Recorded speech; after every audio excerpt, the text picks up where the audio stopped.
Hello and welcome to Future Food. I'm Annalisa Winther, your host and an ecosystem developer working on food system transformation.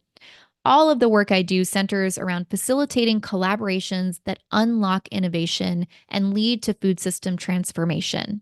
I do this by working with corporate innovation divisions and consulting investors who want to connect with the global startup ecosystem, as well as coaching executives, founders, and visionary leaders who are building this future food system day by day.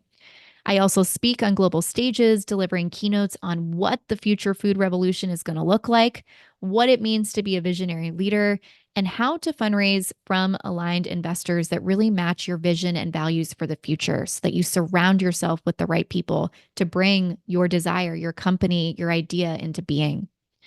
I truly believe, and I've been in this game for quite some time now, that our future food system will be built on collaboration and regenerative business models that mimic how natural systems work. And in creating that future, each and every single one of us has a valuable role to play.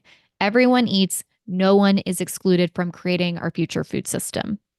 So, on this podcast, we explore different visions for our future food system, as well as the challenges of building this new paradigm and really entering into it, and what the new models for collaboration and how we can do business are going to be.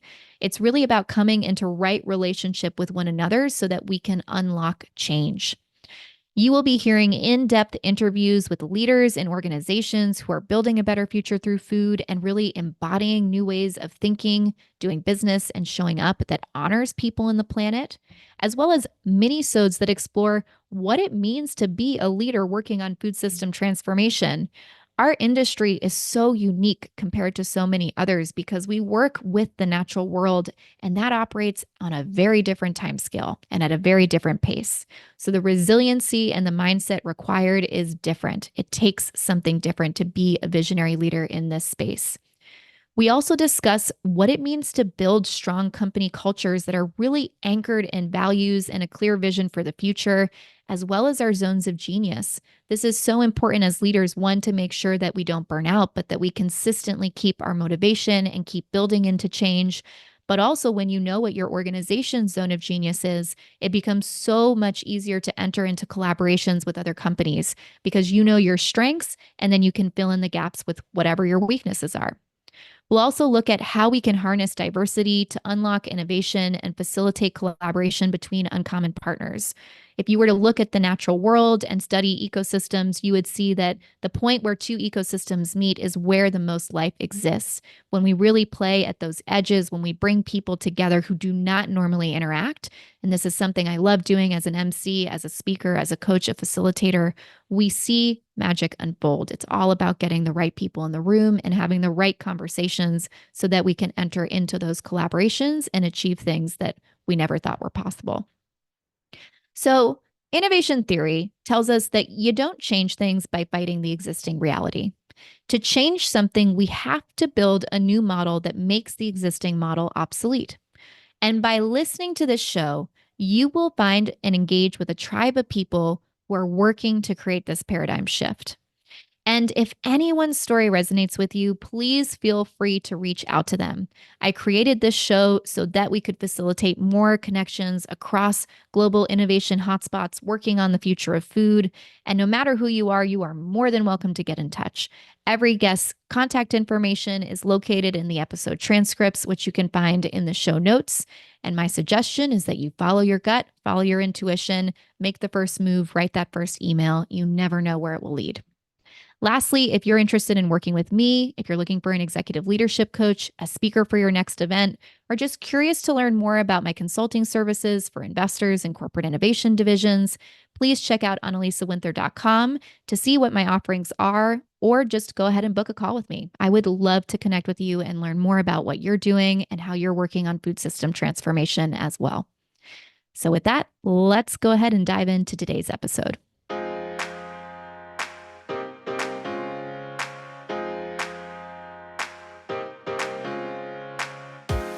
Today, we are going to talk about one of the most exciting fields within science and technology, biomimicry.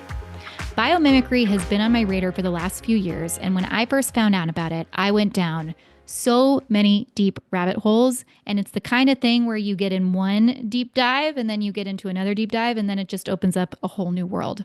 And my hope is that this episode will be your gateway into wanting to learn more about what biomimicry is and how it can influence the work that you're doing, no matter what industry you are in. So, biomimicry is the study of nature's models and how we can imitate them and use them as inspiration for design and different processes with the goal of solving our human problems. So, it's basically moving to a point where we first ask, how would nature solve this before jumping into man made solutions and different extractive processes that really don't vibe with the way that nature works and operates? So, my guest today is Dave Hutchins, who is a program manager at the Biomimicry Institute. The Biomimicry Institute is one of the pioneers of this space, and they are doing so much incredible work for the advancement of biomimicry and the support of innovation that follows these principles of life. Dave is going to take us through a lot of different examples so that you can start to get a grasp of what's happening in this field. We also discuss so many resources that will be of interest to you that you can find in the show notes if you want to dive deeper, including other episodes of the Future Food podcast that expand upon this. And I think my hope and desire is that you're just left wanting more. And as always, I love to hear what you think. So if this episode touches you, please get in touch with me or Dave and let us know. We'd love to hear from you. And we hope that you will join us in being absolute nerds about what the future of world can look like when we start to imitate what nature can do and teach us more and more.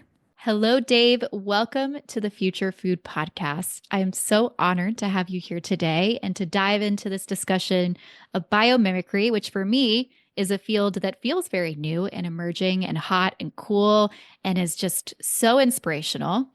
And I'm curious if we could start with you explaining how you found biomimicry, how you made your way into this space and even learned that it's a whole field of design, of engineering, and so much more. Sure, you bet. And yeah, thanks for having me. I'm excited to be here talking about it. How I found my way to biomimicry. Well, I am coming to you from Butte, Montana, which is in the Northern Rockies. And if you don't know, has a long history of mining and some really pretty drastic environmental impacts from 150 years of mining. And so I came here to Butte to study mining remediation. I was studying environmental engineering and then material science, and really looking at mining affected waters here. And I was developing a solution for pulling those metals out of the water.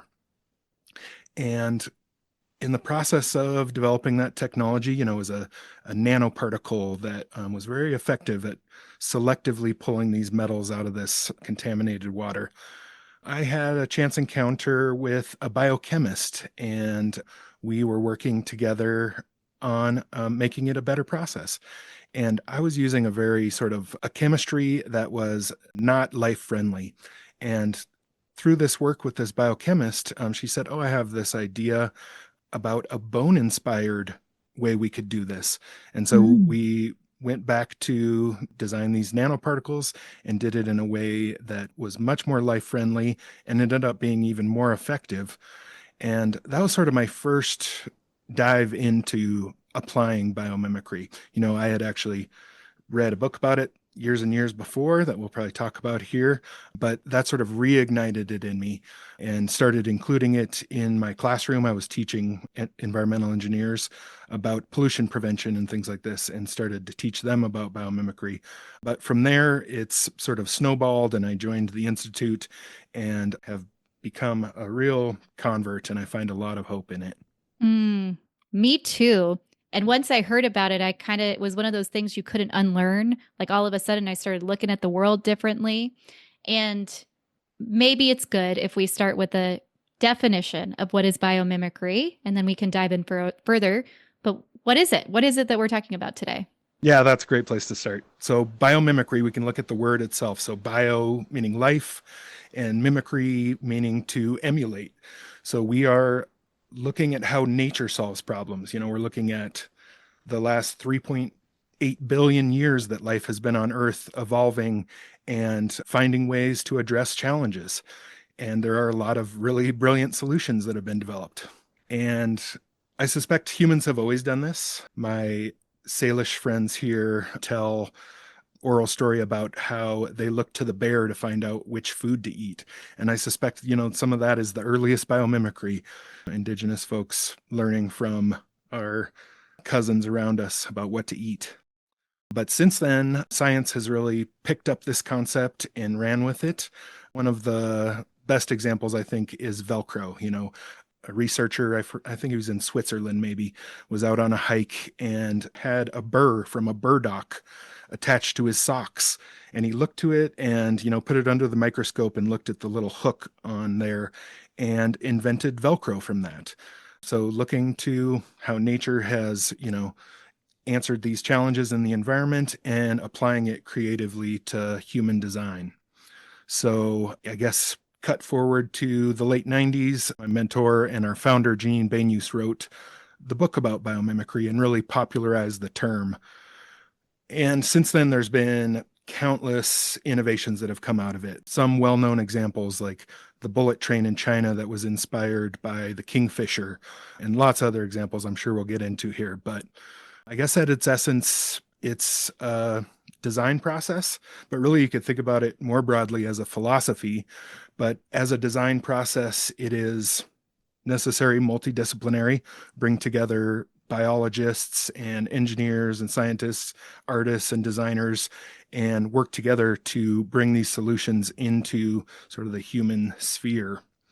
It works Mhm. at a lot of different sort of scales, from direct emulation of molecules, maybe a molecule we find in our own liver that helps oxidize other chemicals, or maybe it's at a systems level. So analogies of, how fungus deal with waste biomass and things like this. So lots of different scales, lots of different from direct emulation to analogy, and countless examples of how it's been applied. Oh, absolutely. And today, for me, one thing I've been confused about in this space is it a design process or is it a science? Or how does it fall into this category? And as you said, if it's been around forever, humans have been looking to nature for a long time to look at how could we construct something, what's an engineering solution, what can we eat? There's so many potential applications. But where does it fall in our world today? I'm just curious how you see it, given that you have your university background, but also that you're working in the very practical innovation aspects of how we can learn from nature. Yeah, I guess in the way that we apply it most often, I would say it's definitely a design process, but it integrates so much science, and that, ranges from fundamental biology research to, biomechanics and on to very applied, so engineering and even design and art. So it really encompasses all of those things, but I think you're right that it is a design process. Mm-hmm. And I know for me, when I first found biomimicry, it was listening to a podcast that Janine did on being with Krista Tippett, and she's done two of them. I highly recommend them, and we'll link them in the comments because they're quite inspirational. But it was, of course, the example of Velcro and the bullet train, looking at the high speed way that the bird can dive and that can make the train go. And it's like, okay, you suddenly open up all these different ideas of how the world around you can inspire solutions. But one thing that really, really struck me was this idea that engineers aren't taught this in schools. So often we're taught to sit and think, what should we do, as opposed to looking at what inspiration can we already gather around us. And Janine tells one story of engineered, and I believe they went to coral reefs around the Galapagos, and they were looking at water filtration through coral. And all of a sudden, it was like this eureka, started crying moment because the answers are all around us. They're right in front of us. But we're not taught to view nature as technology or to see it as something that's brilliant and actually refined and perfected over billions upon billions of years. And I think that's such a astounding idea. And it makes me think a lot of the podcast I did on the Kogi, which is an indigenous tribe out of Colombia. And I had the chance to sit with them in a circle and we got to ask all kinds of questions about life. And one of the key things they communicated is how our job as humans and as one of this big ecosystem is to actually sit in nature and receive the wisdom she wants to share with us. So when you walk through the forest with the Kogi, they would point out, like, this is a great place to meet and have a discussion about big decisions. This is where you should go to cry. Like, this is a perfect rock for crying on. This is a perfect rock for doing something else or meditating or, whatever it might be. But nature is, and then I started walking through nature and actually seeing that there's different environments built that almost looks like a table with chairs or a log that's perfectly laid out in a certain way or whatever it might be. But the more that you start sitting, and I believe it's for a minimum of 20 minutes, you should be in an ecosystem to fully start immersing and being a part of it, the more you start to receive answers and wisdom that seem to come from somewhere else.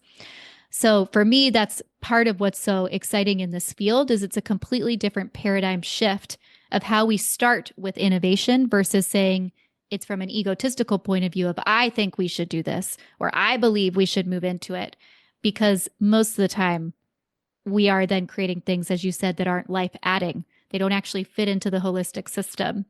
I'll let you take it in whatever response comes up to you from that. But to me, that's a very interesting piece of actually looking at how does it fit into the natural environment? How do we not design things that actually can't be absorbed by Mother Earth? Yeah, that's exactly right. I think back to the how we're educating folks, I think that's a big part of it too, is we really silo these sort of expertise and we don't teach engineers about life and about biology. And that's so important. Often they don't even have a shared language. So even if they wanted to collaborate, it can be difficult. And when engineers and scientists are maybe taught about looking to the natural world, it's in an extractive way. It's looking at traditional knowledge about medicines and extracting that knowledge. And biomimicry really broadens that beyond just the emulation, looking to nature as measure and mentor, thinking about the context and the entire ecosystem and even the evolutionary context and how important it is to think about how it fits within those systems. And yeah, I think there is just a wealth of knowledge there that we haven't even begun to explore. Mm-hmm. And when I hear that, I immediately start feeling a little overwhelmed. That's a lot of things to consider. So much of science is around control, right? You want to isolate for the variable to figure out how it's tested in the environment. Design can be a bit of a different thing, but we're playing with both of these here in terms of innovating and creating new things for our world, new materials, new substances. Maybe you could walk us through the design process. So how does one even begin to start thinking in this way and to explore all those different layers and levels? Where do we begin? I think the place to start is to ask a question that is, how does nature? And it could be, framed in so many different ways depending on the challenge that you're looking at. But starting with that, how does nature? And we have some sort of design processes at the Institute that we think are really helpful, especially when you're workshopping or in education. But the truth is, working with folks that are working with this on the ground, there are so many different pathways here. So I don't want to prescribe any particular design methodologies, but I think starting with that question of how does nature, collecting information about all sorts of different organisms that are finding solutions in different aspects of those challenges. And then sometimes the really challenging part is abstracting those solutions, those mechanisms, that form and that function to take it back into a human design. That part really takes some intention and time to practice with that. Mm-hmm. And I know on your website, on the Biomimicry Institute's website, you put together an incredible resource called Ask Nature First. Can you tell us more about what that is and how that came into being and why? Sure, yeah. AskNature.org is, I think, the largest repository of biological strategies that's free and accessible to everyone.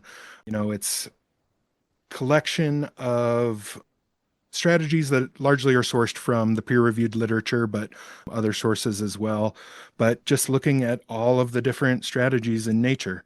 And it's hard to even start to describe the breadth that is there, but solutions that have to do with water resources or heat management or all kinds of different sort of strategies that have evolved in nature. So it's very searchable database, includes those biological strategies as well as some innovations that have come out of that.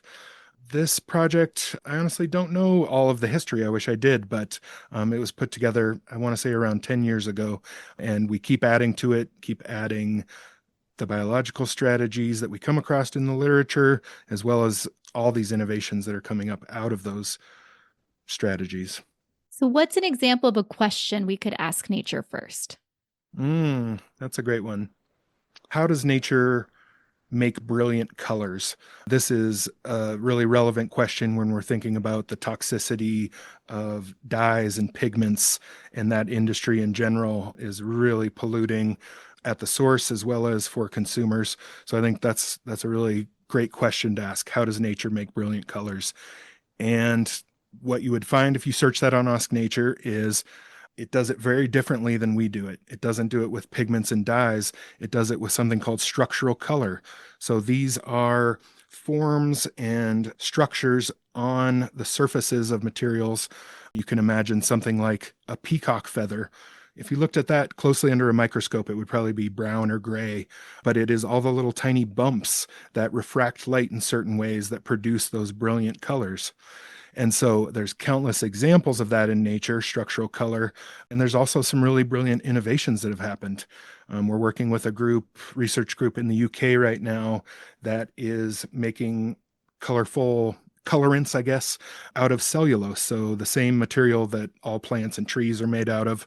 They've found a way to self-assemble cellulose in sort of a spiral pattern where they can adjust the angles of that spiral to create all of these really beautiful colors that are completely non-toxic. So it could be used in makeup and on food and replace all of those toxic dyes and pigments that require all kinds of extractive practices and really make it from waste material. So that's sort of the process of from asking that question of how does nature all the way to a product design.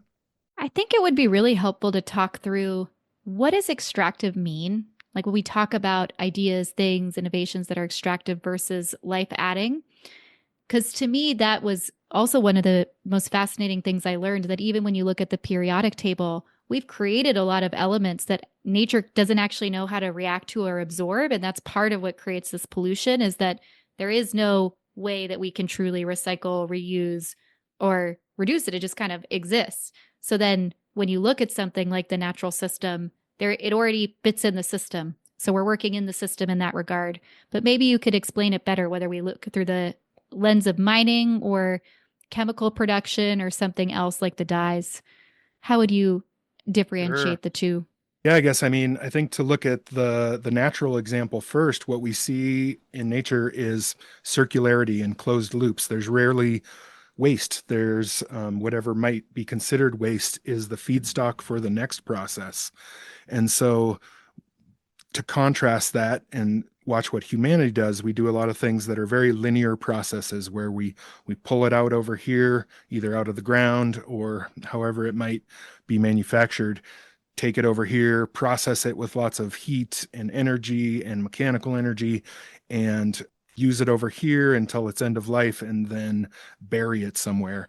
And that sort of a linear process is really counter to what we see in those circular cycles in nature. So I think anytime when you're taking and not giving back, that's extractive. And I mean that extends beyond the material to cultural as well, I think.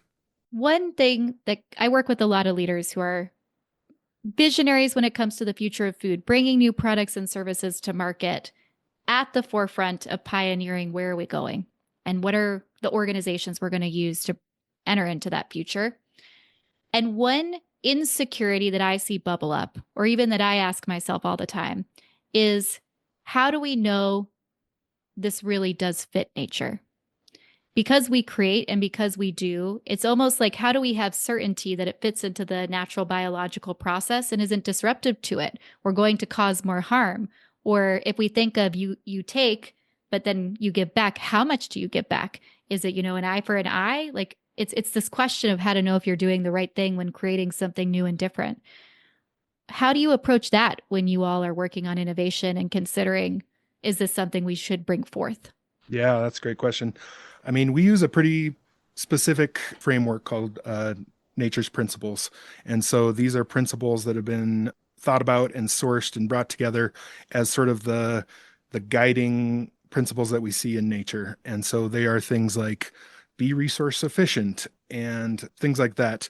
And so I don't think this framework is necessarily a definitive list, but I think that's sort of a process, looking at the patterns that we see in nature and using it as a measure to compare what we're doing as humanity is a really valuable process.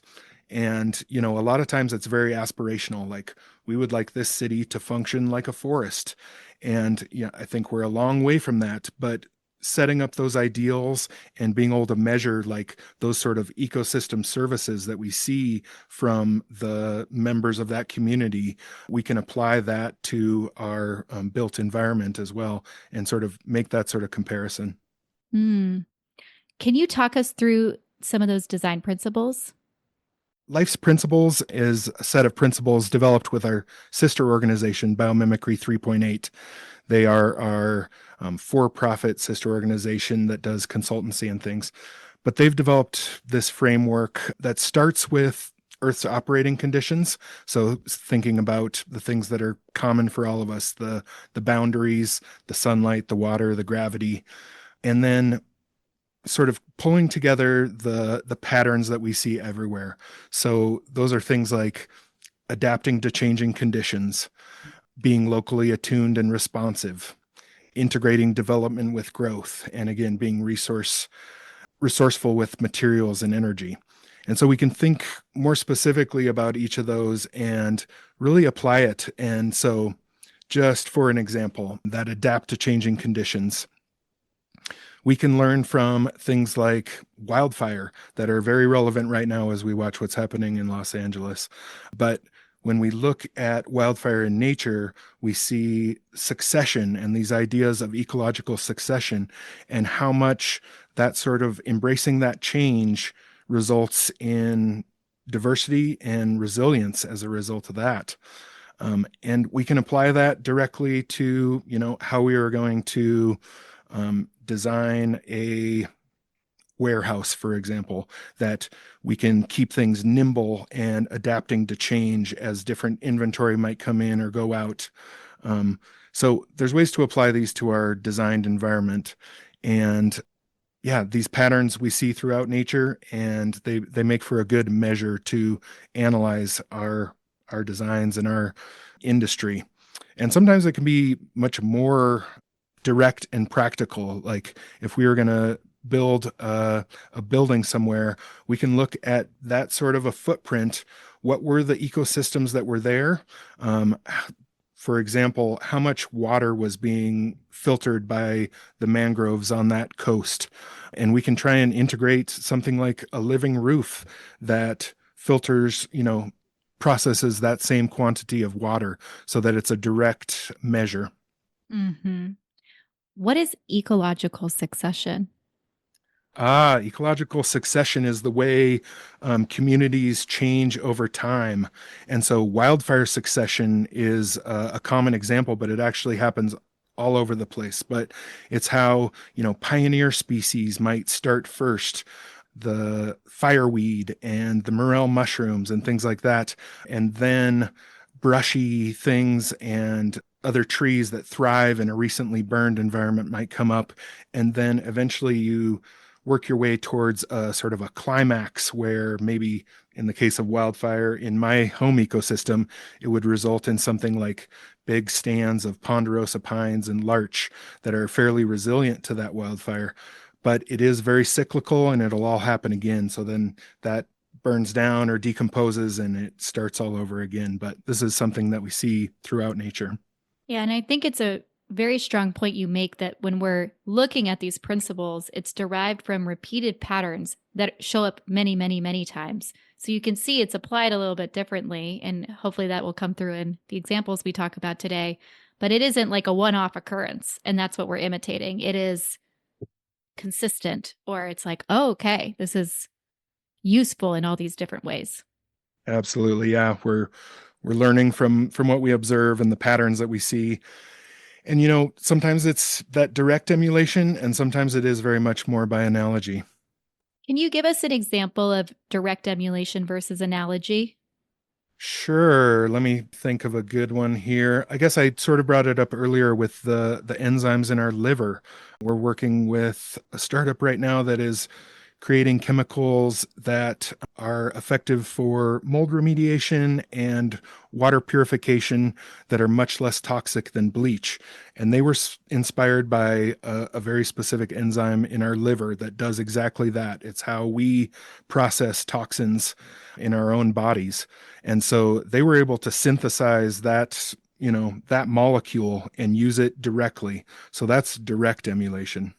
And how do we know if we do something wrong? I keep coming back to this because it's new, right? To have this enzyme, for example.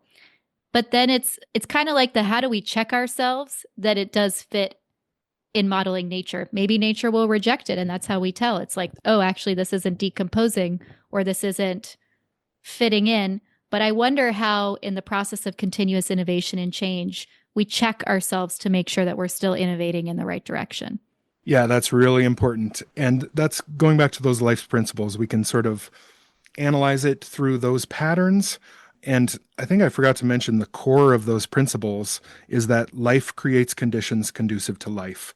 And so that's sort of our baseline and way to look at these technologies. Does it create conditions conducive to life? And really being careful to analyze those unintended consequences.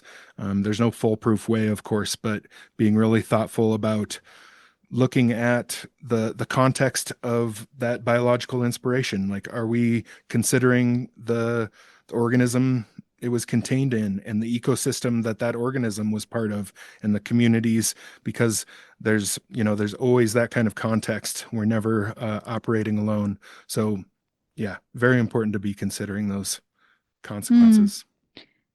What has been the wildest thing you've been inspired or struck by when it comes to nature's intelligence? Do you have like a eureka moment that arrived for you? Honestly, there's a new one every week. I conduct a literature review that we look at thousands of papers every year, and every week there's something new that I'm like, oh my God, I can't believe this. And so, it is a huge range from how scorpions are able to detect movement from far away, or wildfire is going to come up a lot because I've been thinking a lot about it in the last year, but thinking about how fire chaser beetles have evolved a sensor on their body to see infrared and to see wildfires from like 20 kilometers away, just that heat signature, and to be the first ones on the scene to show up and take advantage of that environment that they are perfectly evolved for. There are things like pine cones, and thinking about material scientists are working with how these respond to humidity in the air to open at the perfect time. And it's these like 7 different layers of different materials that have evolved to understand its own environment and to release its seeds at the perfect time. So there's not a eureka moment, but there is a new one every week. Hmm. This is also what gets me so excited. Like hearing even that someone is thinking, what if a city was like a forest and imitated that? Or what if we had a living roof? Or what if like, I start to get this vision of the world, which I'm so excited to live in. And while we can often be surrounded by doomsday vibes, I always tell people, especially when I'm giving keynotes on the future of food, that I'm optimistic because I get to spend my days with such innovators who are thinking this way and moving our world in this direction, but it's not what you're hearing in the media. These aren't the kinds of breakthroughs. And there's also so much science and studying that we have yet to understand because we've never measured this or observed this or looked into this. So it's just this like huge iceberg with so much information underneath. And I feel like we're going to be, when I think of the next decade, this is going to be popping off in every direction.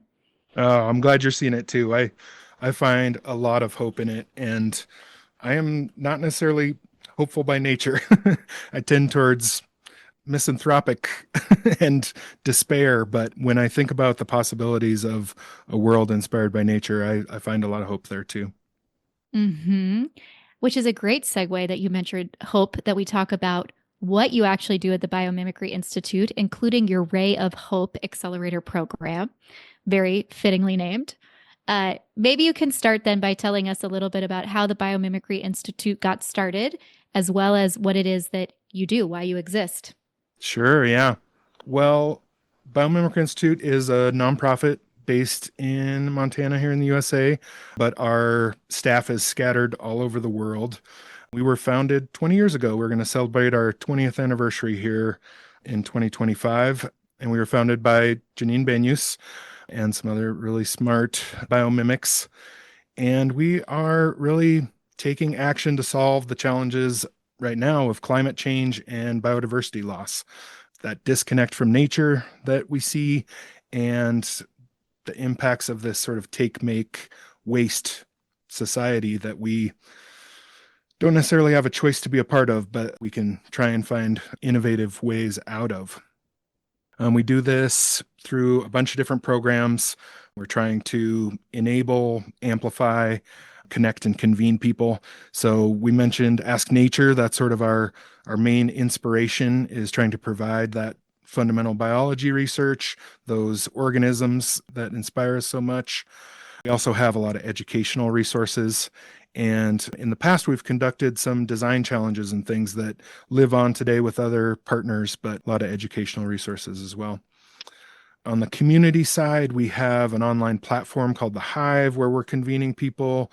We're also holding events at relevant conferences and things like that, trying to bring people together. There's already a pretty vast network of folks that are interested in this.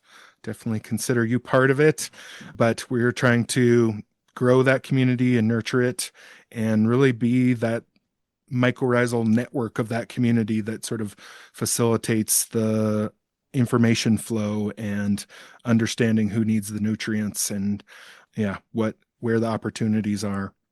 So But that then was just a beautiful analogy you threw in there about a mic. I'm not even going to say it right. Micronesial something of facilitation. Can you share as an example of how looking at microbes is now inspiring your organizational structure and how you operate and carry out your business activities? Sure, yeah. Well, a mycorrhizal network is the fungal network of a forest that really, there's new research all the time showing that it is really facilitating that communication. And so that's what we are trying to be. There was a time when we were thinking of, oh, we could be the hub, and that analogy doesn't hold up in nature, right? We don't see wheels and hubs in nature, but we do see these mycorrhizal networks that they're not hierarchical and they're not necessarily centralized. They are decentralized and really inclusive and diverse, and we are really trying to bring all of those ideals into how we operate. That's so cool. I love it.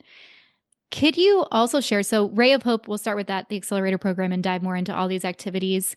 But you are working with entrepreneurs who are creating in this space, providing them with resources and support in terms of continuing to build in this direction. Can you talk a little bit about how the accelerator works and share some examples with us, perhaps related to food, fiber, materials? I mean, just to share and to create a common definition for all listeners, when I talk about food, I'm actually talking about anything and everything that comes from the earth and goes back to it. Because as you mentioned, everything should be food to somebody at some point in some place. And that perspective really helped me to change from when I started the show that the future of food is going to be like alternative proteins or far out things that don't yet exist, to going, oh no, it's actually also the clothes I'm wearing or the materials that are used to build the house that I'm in or the structure I'm in, and so many other things, because everything is coming from this natural environment that's part of one big ecosystem. So I'd love if we can dive into some food related examples and understand in the context of how you're working at Ray of Hope. Yeah, you bet. Love coming back to those examples and that framing, because that sort of framing really helped me with the work that I'm doing right now too, that we'll come back around to. But the Ray of Hope program started, I want to say, around 5 years ago as a prize, trying to instigate innovation and entrepreneurship. Our partner and funder, the Ray C. Anderson Foundation, helped us launch this with what's again started as a prize and a competition, but has now morphed into a fellowship. So Ray of Hope Accelerator is a 6-month program. Each year, we bring together a cohort of 10 startups that are all nature inspired.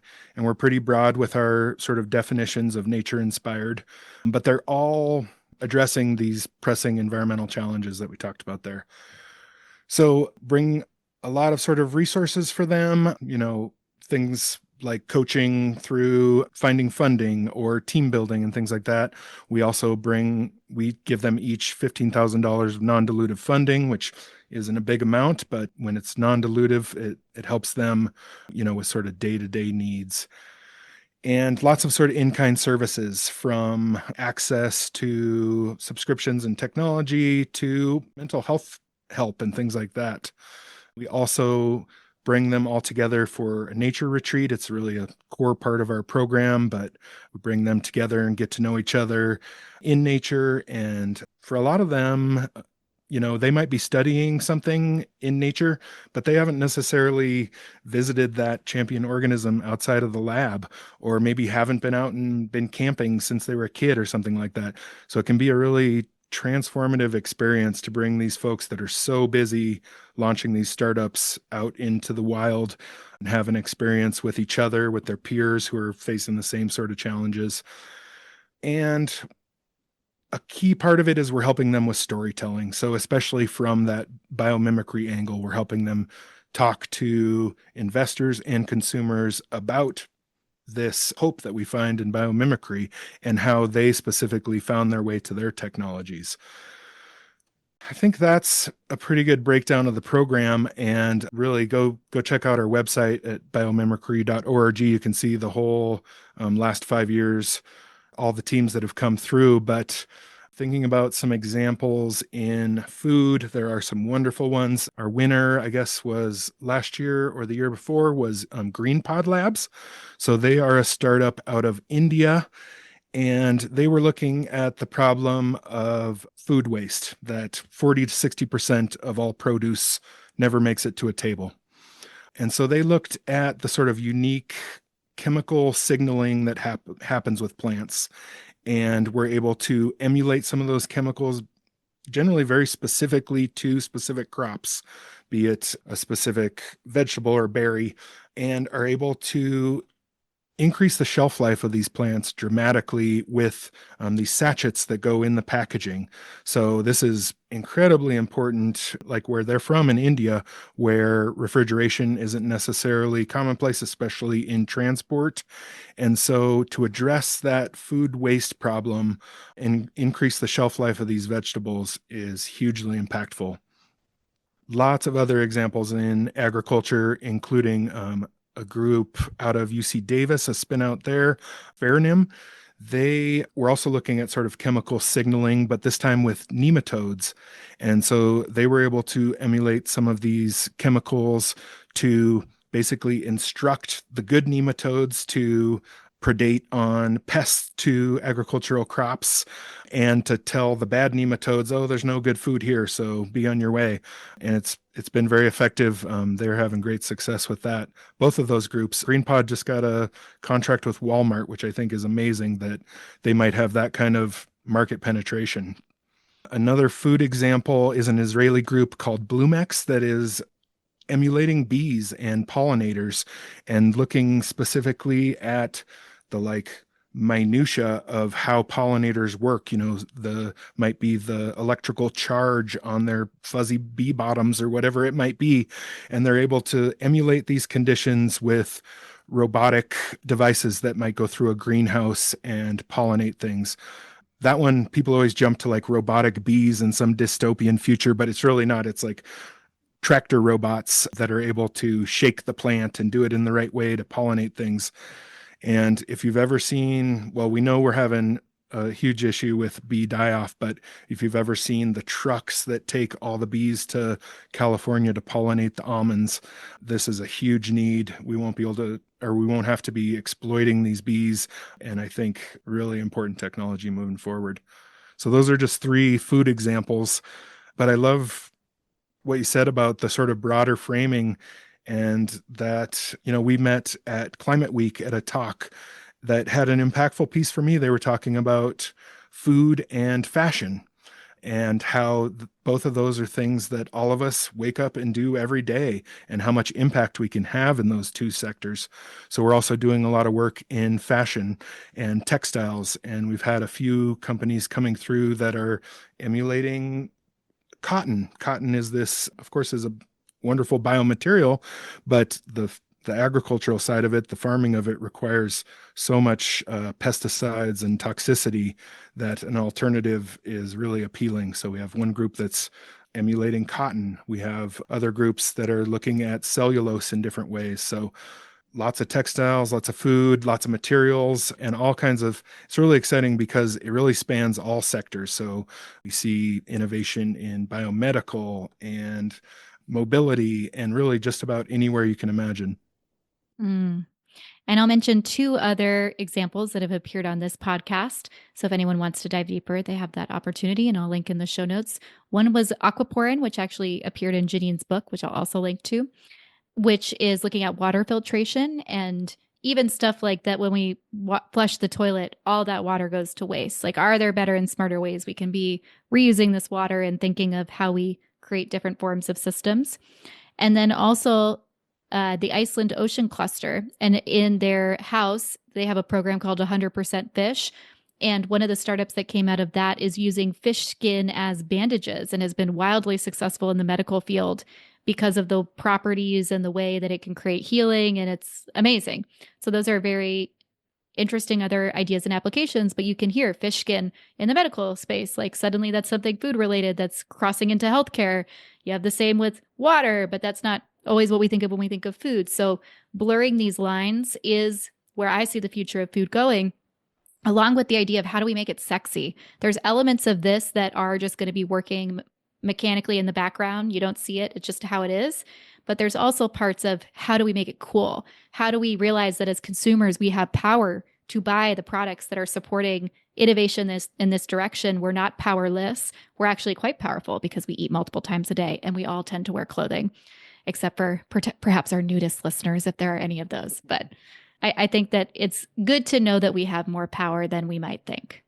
Absolutely. Yeah. To be able to use the power that we have in what we are going to consume and how we are going to expend our energy and resources, I think is really powerful. Definitely.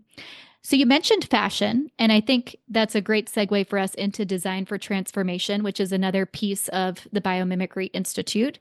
Can you tell us about design for transformation and the work you're doing around the world through that? You bet. Yeah. This is a very ambitious project where we are really looking at that high level analogy and systems change. So, trying to address the fashion industry, and it is a huge industry with a lot of inertia and increasingly more and more waste. And it's a real issue right now, especially with things like fast fashion, where our waste is just piling up in the global south, and it is sad to witness. And there are lots of things we could be doing looking to nature to try and align these systems. So, design for transformation, we are trying to reimagine that textile industry and align it with those natural cycles. Very much the sort of taking it from the linear that we see now to the circular that we see in nature. So trying to apply those biomimicry principles to transform, the entire industry from production to waste management, and everything in between. And we've been working on it for a couple of years, a lot of learning in the first few years, thinking about biodegradability and what issues and opportunities there are in the industry, and have been focusing lately on the very bottom fraction of waste. So these are the waste fibers that are not recyclable. There's not really any good use for them right now, so they end up again in huge landfills in the global south or in incineration facilities. And so we've been exploring ways to avoid those outcomes.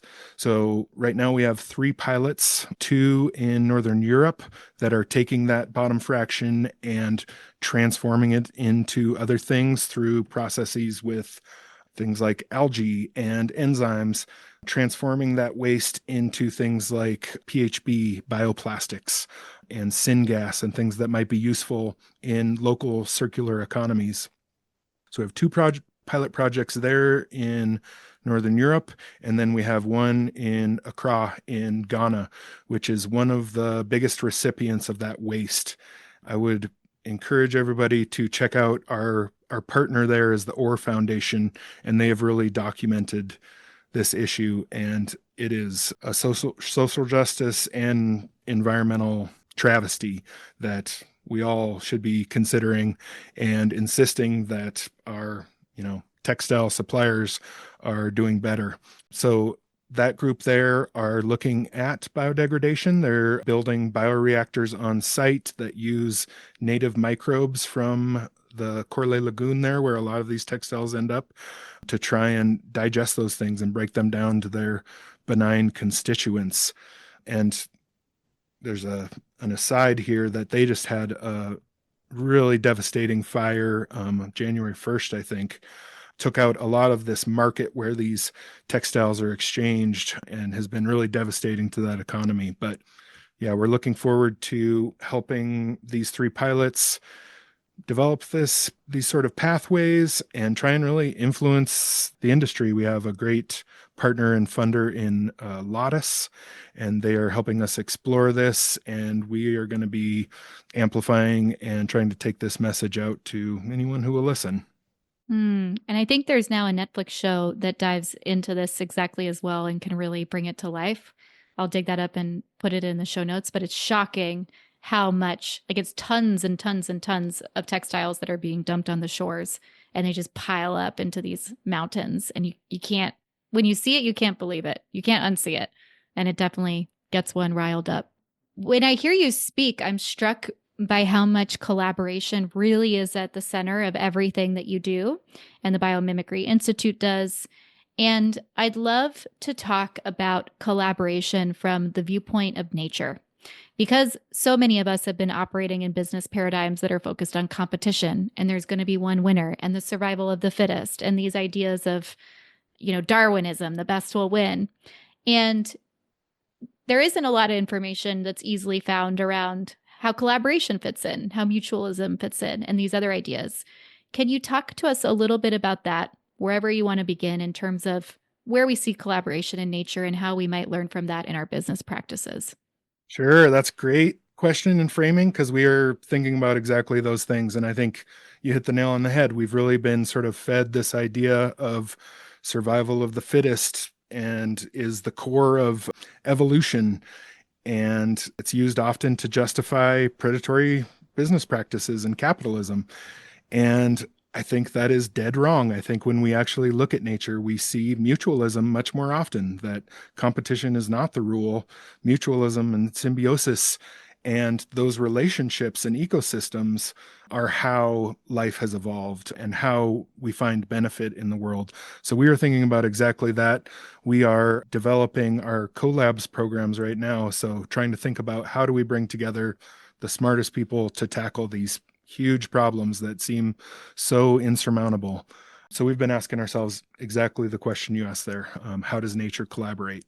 And I think there's a lot of evidence that humans evolved to collaborate, and we see it all over the natural world. There's like a million examples, but some that jump to mind are things like lichen, how the cyanobacteria photosynthesize and the fungi provide the structure and the moisture, and thinking about how to apply those lessons. So thinking about bringing complementary skills together when we're bringing those collaborators together. We look to bees again, one of our favorite examples, and how they work collectively. They each have a specialized role and contribute to the survival of the colony, and thinking about how that informs collaboration, how clearly defined roles among a cohort of collaborators is an important aspect.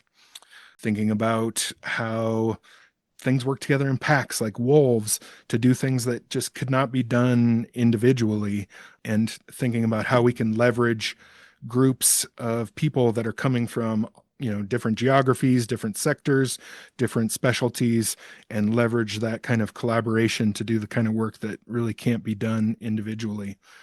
And then, yeah, thinking about our closer relatives like chimps, thinking about their sort of reciprocal grooming and trust building, and how we see them insisting on fairness. Like they really don't allow reward systems that are unequal. And so thinking about how to integrate those kind of ideas into collaboration. So very relevant question. I've been thinking about exactly those things for the last few days. What about ants? Anything with ants? Absolutely. Yeah. So much with ants. I have to recommend a book called Teaming that looks a lot at ants and how they're just an example in so many ways. One being, it's really easy to think about humans as being overpopulated. And that is a problematic framing in a lot of different ways. But when we look at something like an ant that by any measure outnumber us by biomass, by number, by any way we look at it, and are only giving back to their ecosystem. So they're a great example. But yeah, how they operate in a collective, similarly to bees with their own sort of roles and responsibilities within a collective, but also how they decide to spread. So they have some really fascinating science behind looking at how they send scout ants out into the world and through a sort of in a mathematical way, a random walk. And there's, a 10-page equation behind this that validates it, but they send one of their scouts out in a walk, and that ant looks at how many other ants it runs into and does a little formula that says, okay, this isn't the right place for another hill. I'm going to keep going. Okay, now this is the perfect place to start a new colony. So we're going to set it up right here. And thinking about how to apply that, my mind runs wild. And it's like, oh, we need to go do a podcast over here on future food and see who we can affect over there and how that ties these two ecosystems together. So lots of great examples there. I have been obsessed with ants recently. I just like, you'll find me on the street just staring at the ground or crouching, watching them go. And I just want to do more research because even I notice when they pass each other, they always like touch heads or touch each other. And it doesn't matter how many hundreds of ants they are, they all do it with each person they cross, like giving them a high five or a hug. And I'm sure they're communicating some kind of information. But that and watching them carry the food and big sticks even into the ground, I'm like, this is insane. Like I wish I could see what your world looks like and see the kingdom you built. And it's just they're so cool.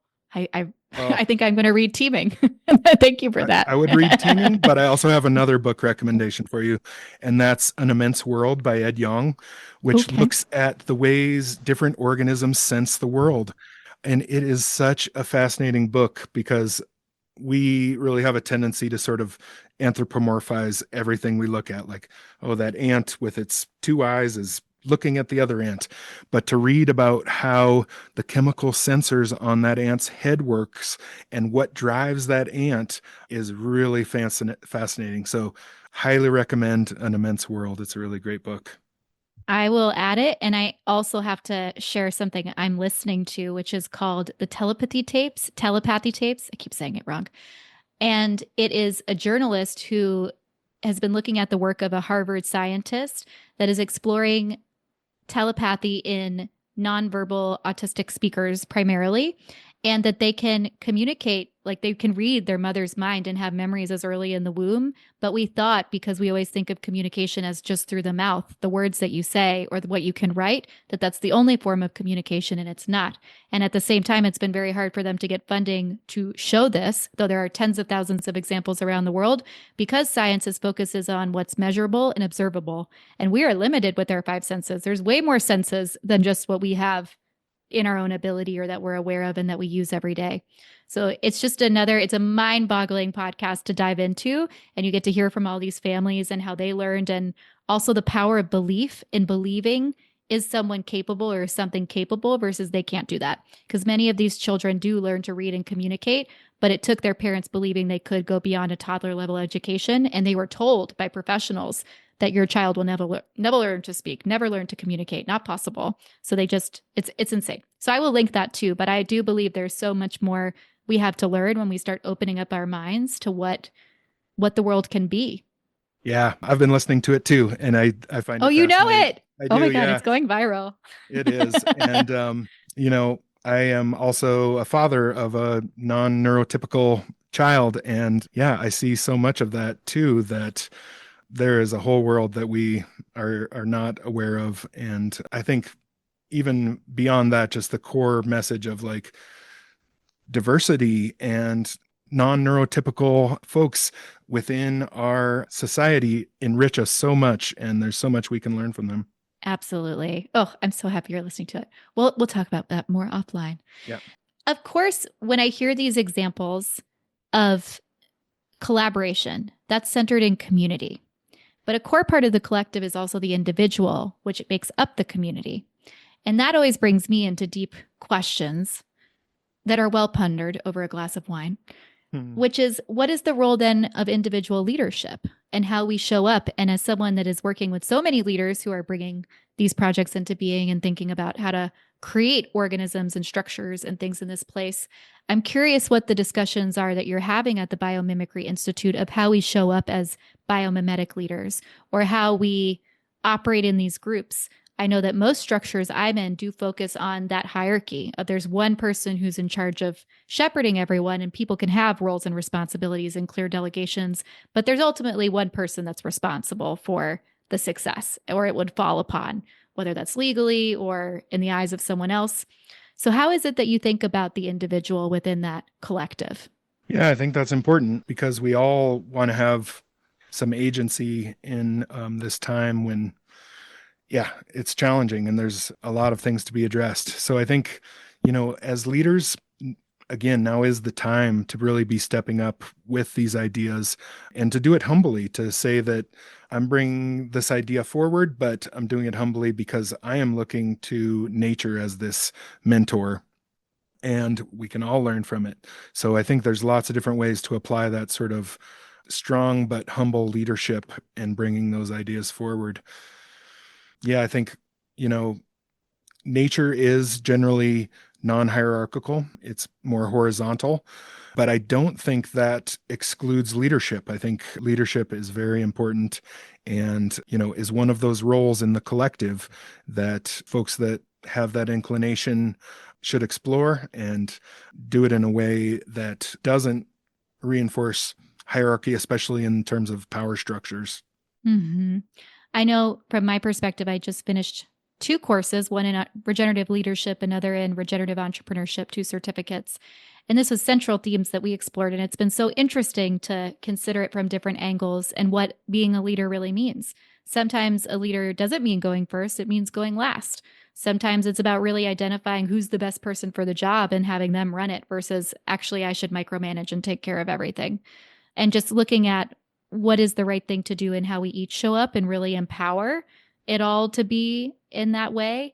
And in my own work and my coaching practice, I can see how different this is as a point of view because most leaders feel like they have to do it all and that it's really their decision or they have to push it forward and they can't ask for help. They're solely responsible. You always hear that phrase, it's lonely at the top. And I don't actually believe that's the way going forward. But one of the first steps I see many entrepreneurs, particularly needing to take, is getting more comfortable being supported and having community and asking for help and doing it collectively versus I'll just do it myself because it'll be faster. That's another one I hear all the time. It's just faster if I do it. I Yeah. don't need anything. And obviously that's not sustainable because you just take on more and more and more versus really recognizing what's that support system? What's that ecosystem you're building around your work? Do you see that show up? Oh, absolutely. And yeah, back to, different roles within the collective and understanding how we need that diversity of skills and what we all bring to the table. And yeah, using when we do have a position to bring things forward to do that, especially if it is, bringing underrepresented voices forward and things like that. So lots of examples in nature and lots of great examples in society as well. And now I'd love to ask you the last four questions that everybody gets asked that comes on this wonderful show. The first one being that when you think of our future and imagine what the future of food's going to look like, and I set the time frame of like 10 to 15 years out from now, so the near-ish future, what do you see? What do you think the world will look like? I think that's an important question, and I think that time frame is important too. I think we need to be thinking fairly near term. We have pressing issues that aren't don't necessarily allow be thinking on a 50 or 100-year horizon. So I do want to imagine that on a 10 to 15-year horizon. And I think it's something we already talked about. It looks like a forest. It functions circularly. There isn't waste. Everyone gets what they need, and the loop is closed.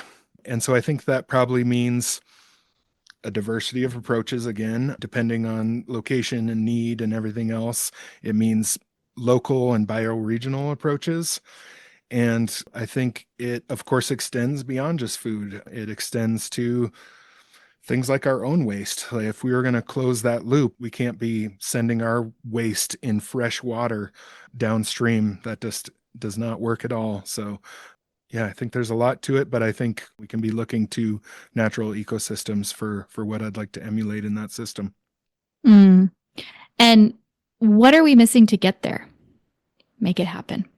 Oh, I think we're missing a lot. I think we have a long way to go. There's a lot of like shining examples and sort of those islands of coherence that we can build off of, but I think we have a long way to go right now. And it's about rethinking these systems with circularity in mind, and yeah, all those diversity of approaches and everything else. But I also think it probably means some sacrifice. I think us in these most affluent communities probably need to think about some sacrifice. I probably can't have avocados in the Northern Rockies in January like I did this morning, but not sure we have the societal appetite for those sacrifices. No pun intended, but I think we will probably get there. We certainly will find out. I vacillate on that one between leapfrogging innovation that finds a way, because at the same time it's a joyful thing to be able to experience foods from all over the world, and maybe there's a way, versus the limitation of we can't do that for a while. And I don't know where it's going to land. I go back and forth every other day on what will Yeah. be the outcome. But it is a different way of thinking of how we consume and let go. That's the Yep. practice. And I do think for me, it all starts with education. Like, even thank you for listening today and learning about biomimicry, because now you're going to go down a deep rabbit hole because what Dave says is so fascinating. And you're going to want to read all the things just like I have, because there's so much to learn. And once you start learning, you start acting differently. So I feel like that's just step one. Let's make biomimicry hot. Everybody talk Yeah. about it in the coffee shop, at the concert, wherever you go. That's what people Mhm. are thinking. And when it comes to the work you're doing at the Biomimicry Institute, what collaborations are you looking for? So we have listeners here from all over the world who can offer all kinds of different things and their own unique talents and strengths. And I love to give you the microphone to say, how can we support the work you're doing? Pay it forward. What do you need? What are you looking for? Sure. Well, I'm going to hit a few different things, I think. If you are a scientist or an innovator working on a nature inspired solution, we'd love to hear from you. We'd love for you to apply for our Ray of Hope Accelerator and bring you into that fold. We are again working in fashion, so if you have ideas or pull in that sector, we would love to hear from you. We're putting together a collaboration in that realm right now, trying to just really think through the problem and the opportunities on a large scale. We also are hosting a community on our platform called The Hive, where we're, talking about inspiring biomimicry and talking about how educators are applying it and how innovators are using it, and lots of different sort of conversations happening there, including some live conversations with really inspiring talker speakers. So I would encourage you to come visit that platform and join us there. We are a nonprofit, so we are always accepting support. And you can find it all at biomimicry.org or email info@biomimicry.org and ask for me, or just mention what you're looking to get into, and someone will route you to the right person. Beautiful. Is there anything else that you want to leave us with today? Maybe something I didn't ask you about that you really want to share? Parting words. Parting words. Boy, I think we covered it all. We covered some good ground there, but I guess maybe I would return to that creating conditions conducive to life.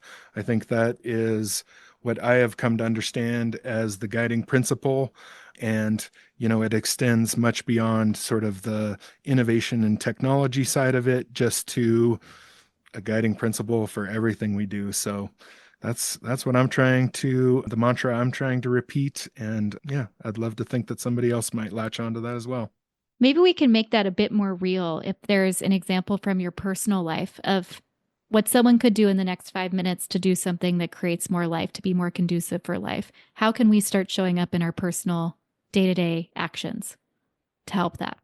I mean, at the simplest level, like composting, my prized possessions in the whole world are my two compost piles that are so full of life. And even here in the frozen north, I so look forward to the spring and getting on my knees and watching all the little critters come out. And that really is like a not just a practical way to move from that linear model to that circular, but really sort of opens up those ideas in general. Janine talks about dirty knees and epiphanies, and I think about that. So you'll find me in the spring with my dirty knees at my compost heap here. Yeah, getting down in the dirt. It's so true when we look at the life beneath our feet. Well, thank you, Dave, so much for coming on today. I appreciate your time. Oh, my pleasure. Thanks for having me. All right, that's all for today. What did you think of this episode? If anything landed for you, gave you an aha moment, shifted your perspective, really connected with you, please send me a message on Instagram and let me know. My handle is at annalisa.winther. I love to hear from you and I answer all of my messages. If you're curious about how we can work together, I'm currently accepting clients in my executive leadership coaching practice. If you're a founder, corporate exec, or an investor working on food system transformation and you've been looking for a coach, go ahead and book a chemistry call with me and we'll explore what that kind of relationship could look like for you and how it could be supportive. If you're hosting an event in the coming months or looking for someone to come and speak to your organization, I do keynotes on the Future Food Revolution, which really is an inspiring and energizing executive summary of what our future food system is going to look like. I also speak about what it means to be a visionary leader in this space, as well as how you can do aligned fundraising. So this is really for startups and looking at how you can raise millions of dollars from investors and funders that are aligned with your vision and values. And this is so key for building a strong company in the long run. Super foundational work. And lastly, if you're a corporation or you're an investor and you're curious to learn more about how we can work together in my business matchmaking services, check out annalisawinther.com. See you next time.